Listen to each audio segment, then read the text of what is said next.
नमस्कार दोस्तों, मेरे YouTube channel SS legal literacy पर आपका स्वागत है।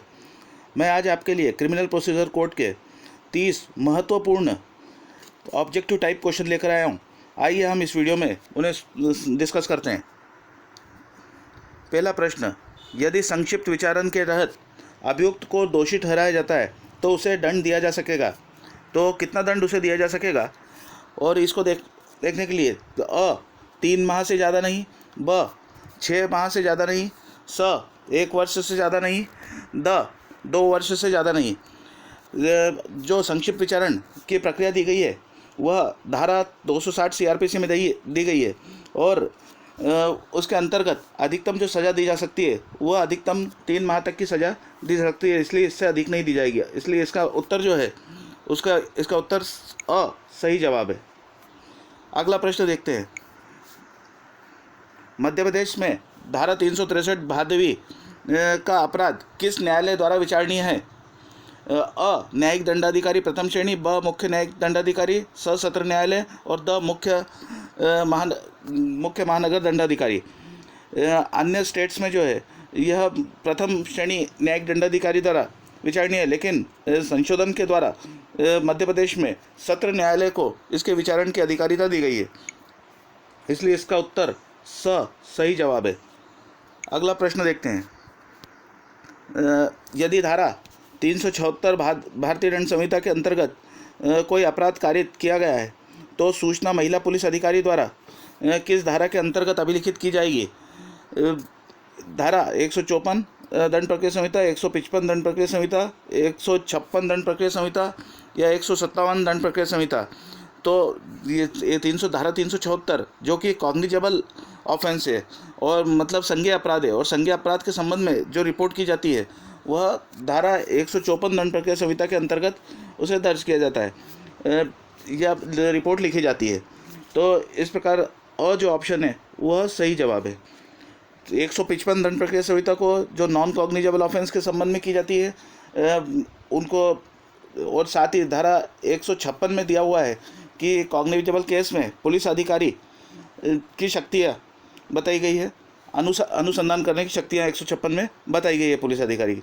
धारा 157 में बताया गया है कि अन्वेषण के लिए प्रक्रिया क्या रहेगी। तो इस प्रकार धारा 154 इसका सही जवाब है। अगला प्रश्न देखते हैं।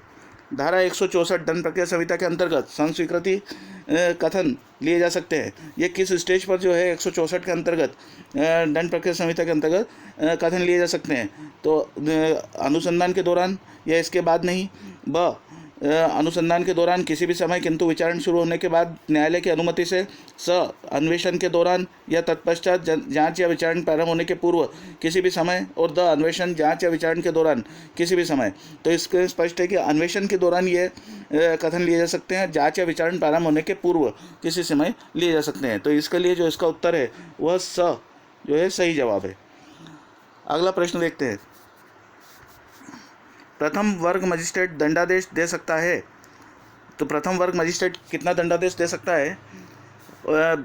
इसमें 2 वर्ष से अनधिक अवधि के कारावास या 5,000 रुपये या अनधिक जुर्माने से, ब 1 वर्ष से अनधिक अवधि के कारावास या 5,000 रुपये अनधिक जुर्माने या दोनों से, स 3 वर्ष के अनधिक कारावास या 10,000 रुपये से अनधिक जुर्माने से, यह द 7 वर्ष से अनधिक कारावास अनधिक अवधि के लिए कारावास या असीमित जुर्माने या दोनों से। तो इसमें 5 का जो है वह सही जवाब है।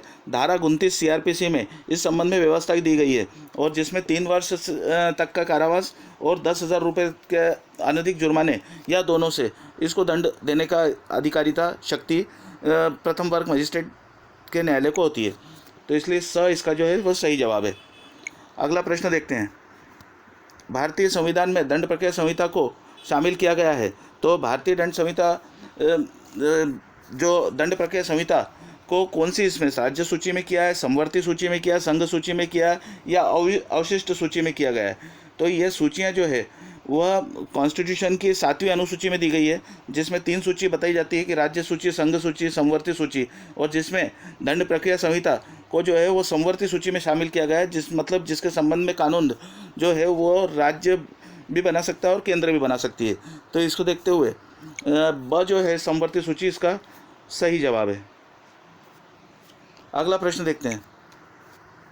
दंड प्रक्रिया संहिता की धारा 438 के तहत अग्रिम जमानत दी जा सकती है जब अजमानती अपराध में, अजमानती अपराधों में, जमानती एवं अजमानती अपराधों दोनों में, और इनमें से कोई नहीं। तो ये स्पष्ट है कि जहाँ पर अग्रिम जमानत का प्रावधान जो है सिर्फ अजमानती अपराधों के इसमें ही रहता है। इस जमानती अपराधों का अगर है तो उसमें अग्रिम जमानत का आवेदन नहीं लगाया जाता है। तो वैसी स्थिति में ब जो है वो इसका सही जवाब है। अगला प्रश्न देखते हैं।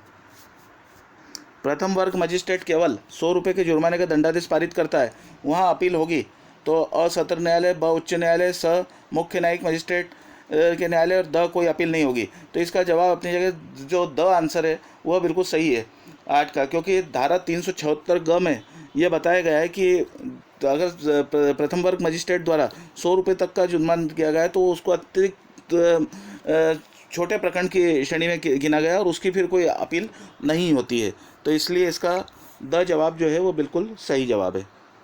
अगला प्रश्न देखते हैं। धारा 302 भादवी के अपराध के लिए दंडित व्यक्ति को दिए गए आजीवन कारावास के दंड को समुचित सरकार न्यूनतम कितने वर्ष के लिए लघुकृत कर सकेगी? तो इसके संबंध में जो है धारा 433 ख में प्रावधान किया गया है, और 433 ख में ये बताया गया है कि यदि इसमें समुचित सरकार जो है वो आजीवन कारावास को अधिकतम जो है या न्यूनतम भी कहें तो 14 वर्ष तक के कारावास में उसको तब्दील कर सकती है, उतना उसको लघुकृत कर सकती है। तो इसका जवाब जो है स बिल्कुल सही जवाब है। अगला प्रश्न देखते हैं। दोहरे परिसंकट के विरुद्ध संरक्षण का दंड प्रक्रिया संहिता की किस धारा में समाविष्ट किया गया है? दोहरे मतलब डबल जीओपार्डी, और जिसको कि कॉन्स्टिट्यूशन में आर्टिकल 22 में 20 ब्रैकेट में 2 में बताया गया है कि डबल जीओ मतलब एक ही अपराध के लिए जब गुणदोषों पर कोई प्रकरण का निराकरण हो जाता है तो पुनः उसी अपराध के लिए जो है पुनः अभियोजित नहीं किया जा सकता। इस संबंध में प्रावधान किया गया है जो कि दंड प्रक्रिया संहिता की धारा 300 में किया गया है। इसलिए ब जो है इसका सही जवाब है। अगला प्रश्न देखते हैं। धारा 209 दंड प्रक्रिया संहिता के अतिरिक्त भी कौन सी धारा है जो सत्र न्यायालय को प्रकरण उपार्पित करने का प्रावधान करती है?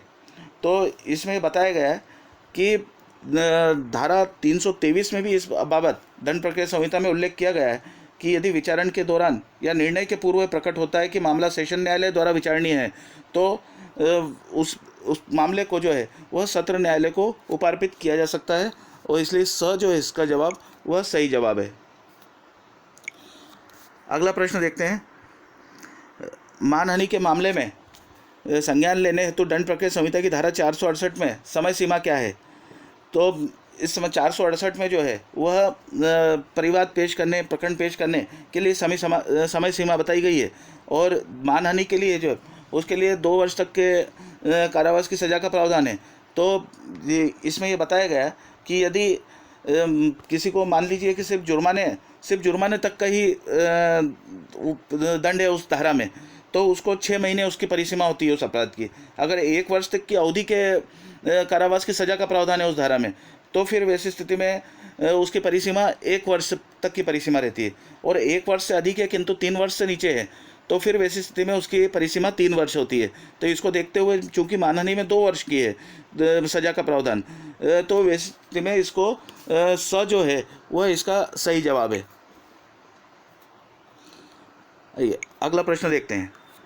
दंड प्रक्रिया संहिता की धारा 167(2) अधिकतम कितनी अवधि के लिए अभियुक्त को विवेचना हेतु अभिरक्षा में रखने की अनुमति देती है?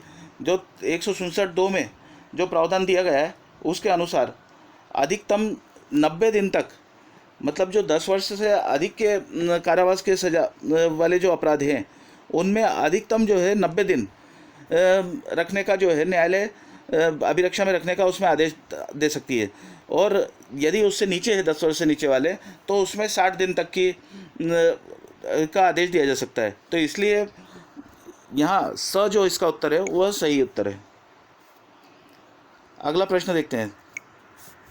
दंड प्रक्रिया संहिता की कौन सी धारा किसी सेशन न्यायालय को निषिद्ध करती है कि वह आरंभिक अधिकारिता वाले न्यायालय के रूप में किसी अपराध का संज्ञान तब तक नहीं करेगा जब तक कि मामला इस संहिता के अधीन मजिस्ट्रेट द्वारा उसे सुपुर्द नहीं कर दिया गया है, तो इस संबंध में प्रावधान दंड प्रक्रिया संहिता की धारा 173 में दिया गया है, 193 में दिया गया है, 193 में। तो 14 का जो उत्तर है वह ब सही जवाब है। यदि हम अन्य धाराओं को देखते हैं कि तो धारा 190 में मजिस्ट्रेट द्वारा अपराधों का संज्ञान लेने के संबंध में है, धारा 190। धारा 200 देखते हैं तो परिवादी की परीक्षा के संबंध में है। धारा 209 देखते हैं तो वो जो सेशन न्यायालय को मामले कमिट किए जाते हैं, उपार्पित किए जाते हैं, उसके संबंध में है। तो इसका जो प्रश्न का जो सही जवाब है वह ब, धारा 193 सही जवाब है। अगला प्रश्न देखते हैं। दंड प्रक्रिया संहिता की धारा 133 के अंतर्गत कौन न्यूसेंस हटाने के लिए सशर्त आदेश जारी कर सकता है? तो न्यूसेंस हटाने के लिए सशर्त आदेश जारी करने की शक्ति जो है वह जिला मजिस्ट्रेट को भी है, उपखंड मजिस्ट्रेट को भी है, कार्यपालक मजिस्ट्रेट को भी है। तो द जो है इसका उत्तर वह सही जवाब है। तीनों ही उसकी न्यूसेंस हटाने के लिए आदेश जारी कर सकते हैं। अगला सवाल देखते हैं। वह अधिकतम अवधि क्या है जिसमें कार्यपालक मजिस्ट्रेट अभियुक्त व्यक्ति को पुलिस अभिरक्षा में निरोध प्राधिकृत कर सकता है? यह धारा 167 जो हमने पढ़ी तो उसमें 167 में ही ब्रैकेट में 2 क उसमें इस बात का उल्लेख किया गया है कि यदि कार्यपालक मजिस्ट्रेट है और पुलिस अभिरक्षा में निरोध प्राधिकृत करना है तो वह अधिकतम 7 दिवस की अवधि के लिए ही प्राधिकृत कर सकता है। इसलिए 16 का द जो है वो सही जवाब है। अगला प्रश्न देखते हैं। दंड प्रक्रिया संहिता की धारा 172 में पुलिस डायरी का उपयोग निम्न में से किस बात हेतु किया जाता है? तो पुलिस डायरी का जो उपयोग बताया गया है वो धारा 172(2) में बताया गया है कि जांच या विचारण में न्यायालय की सहायता के लिए ही पुलिस डायरी का उपयोग किया जाता है। तो स जो है इसका सही जवाब है। अगला देखते हैं। किस धारा के अंतर्गत मजिस्ट्रेट के शक्ति प्राप्त है कि वह मृत्यु के कारण के बारे में पूछताछ कर सके? तो यहाँ पर मृत्यु के कारण के inquiry by magistrate into the cause of death, मतलब मजिस्ट्रेट इस संबंध में जो पूछताछ करता है वह धारा 176 में 176 में इसके संबंध में प्रावधान किया गया है। तो इसलिए इसका जवाब 18 का और जवाब जो है वो सही जवाब है। अगला प्रश्न देखते हैं।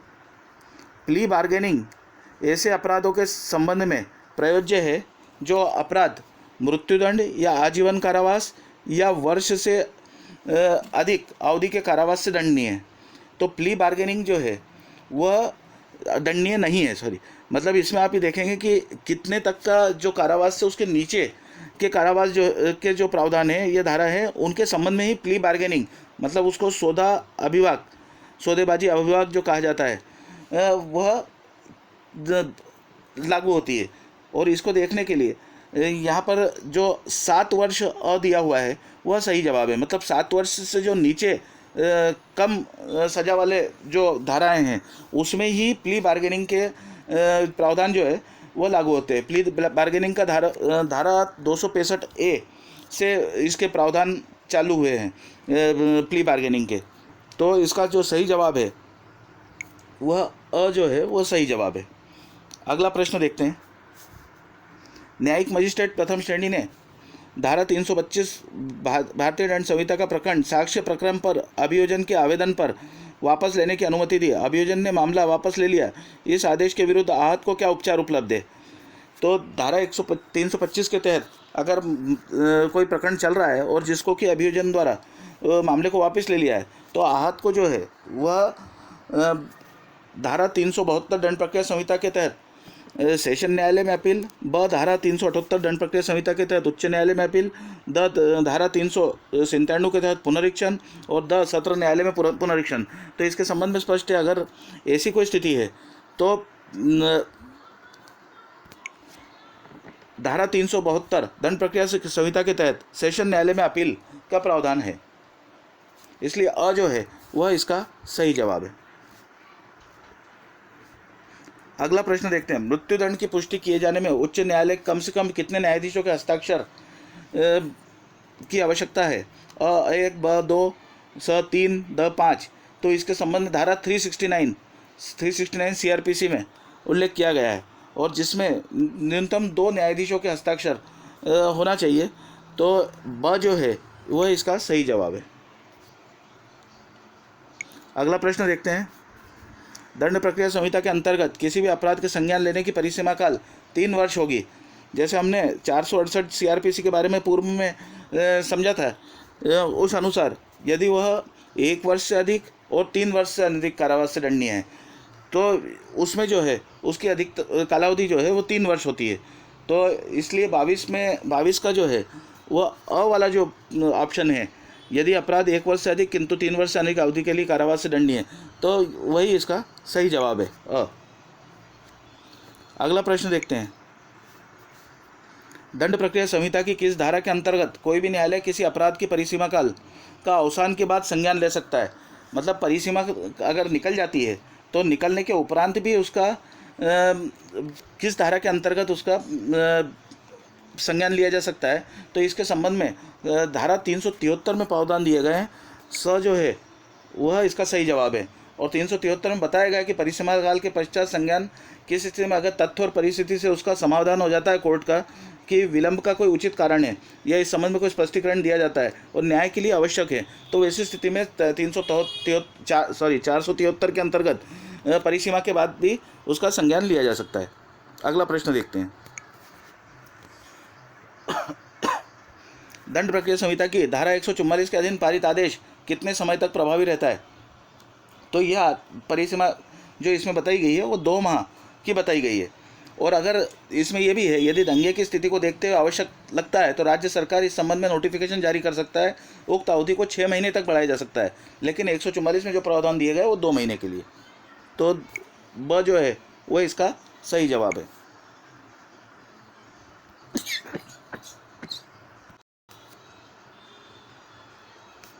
ब जो है इसका सही जवाब है। अगला प्रश्न देखते हैं। डाकघर की तलाशी का वारंट कौन जारी कर सकता है।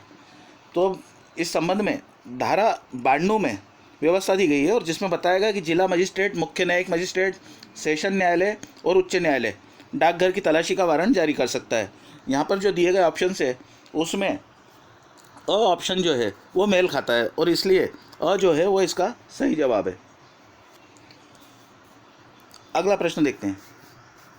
निम्नलिखित में से कौन सा उपचार दंड प्रक्रिया संहिता के प्रावधानित नहीं है। तो यहाँ पर अ निर्देश, ब पुनर्वलोकन, स पुनरीक्षण, द अपील 4 ऑप्शन बताए गए, जिसमें कि रिव्यू का कोई प्रावधान वह दंड प्रक्रिया संहिता में नहीं होता है, इसलिए ब जो है वह इसका सही जवाब है, पुनर्विलोकन नहीं होता है। हाँ, निर्देश की अगर बात करते हैं तो धारा 395 में निर्देश का प्रावधान दिया गया है। पुनरीक्षण की बात करते हैं तो धारा 397 में पुनरीक्षण का बताया गया है। और अगर अपील की बात करते हैं तो धारा 372 से 374 में अपील के बारे में बताया गया है, इसलिए पुनर्विलोकन ही इसका सही जवाब है, उसका कोई प्रावधान इसमें नहीं है। आइए अगला प्रश्न देखते हैं। दंड प्रक्रिया संहिता की कौन सी धारा बंदी प्रत्यक्षीकरण रेट से मिलती जुलती है। तो बंदी प्रत्यक्षीकरण मतलब किसी को विधि के प्रावधानों के विपरीत निरुद्ध कर देना, और इस संबंध में जो प्रावधान दंड प्रक्रिया संहिता में दिया गया है कि बिना विधि के विपरीत किसी को निरुद्ध किया है तो उसके संबंध में कोर्ट सर्च वारंट भी जारी कर सकती है। और उसको तो इस संबंध में जो प्रावधान दिए गए हैं ये मिलते जुलते प्रावधान वो धारा 97 में दंड प्रक्रिया संहिता में दिए गए हैं, जो कि इसलिए ब जो इसका उत्तर है वह सही जवाब है। अगला प्रश्न देखते हैं। दंड प्रक्रिया संहिता की निम्नलिखित किस धारा में पीड़ितों के उपचार संबंधी प्रावधान किया गया है। तो पीड़ितों का उपचार जो बताया गया है वह धारा 357 ग में बताया गया है, और 357 ग जिसमें पीड़ितों के उपचार के बारे में स्पेसिफिक रूप से उसमें प्रावधान किया है। धारा 357 में देखते हैं तो प्रतिकर के बारे में बताया गया है। 357 क में पीड़ित प्रतिकर योजना बताई गई है। जो ऑप्शन है स जो है 357 ख में प्रतिकर भारतीय दंड संहिता की धारा 326 क या धारा 376 ख के अधीन जुर्माने के अतिरिक्त होना, इस बाबत प्रावधान किए गए। तो यहाँ पर जो है द जो है इसका सही जवाब है। आइए अगला प्रश्न देखते हैं। दंड प्रक्रिया संहिता की निम्नांकित धाराओं में किस धारा में न्यायालय को साक्षी की भावभंगी के बारे में टिप्पणियां अभिलिखित करने का प्रावधान है। मतलब साक्षी के डिमीनर्स को उसको अभिलिखित किया जा सकता है। कौन सी धारा के अंतर्गत न्यायालय इस संबंध में देख सकता है कि उसका आचरण कैसा है न्यायालय में कथन देने के दौरान, और इस संबंध में प्रावधान धारा 280 में दंड प्रक्रिया संहिता में दी गई है, जो कि 29 का ब जो है वह इसका सही जवाब है। आइए अगला प्रश्न देखते हैं। अभिभाषक सौदेबाजी के प्रावधान किस पर लागू होते हैं? अभिभाषक सौदेबाजी के लिए भारत के सामाजिक आर्थिक स्थितियों पर प्रभाव डालने वाले अपराधों में, ब स्त्रियों के विरुद्ध अपराधों पर, 14 वर्ष के आयु के बालकों के विरुद्ध अपराधों पर, द उपयुक्त में से कोई नहीं। तो ये जो तीनों ही प्रावधान अवसर दिए गए, अगर इनके संबंध में कोई अपराध है तो उन पर अभिभाषक सौदेबाजी के प्रावधान लागू नहीं होते हैं। इसलिए उपयुक्त में से कोई नहीं, जो द इसका है वह इसका सही जवाब है, और धारा 265A में इस संबंध में उल्लेख किया गया है। तो 30 का जो है वह द सही जवाब है। तो साथियों, आपको आज का वीडियो कैसा लगा? जो हमने प्रश्न इसमें चयनित करे, काफ़ी हमने सिलेक्टेड प्रश्न इसमें आपके समक्ष लाए हैं हम इनको। तो और यदि आपको वीडियो अच्छा लगा है तो इसे लाइक करें, शेयर करें, और कैसा आपको लगा वीडियो इस संबंध में अपने कमेंट्स दें। चैनल को भी अगर अभी तक आपके द्वारा सब्सक्राइब नहीं किया है तो सब्सक्राइब करें। जय हिंद, जय भारत।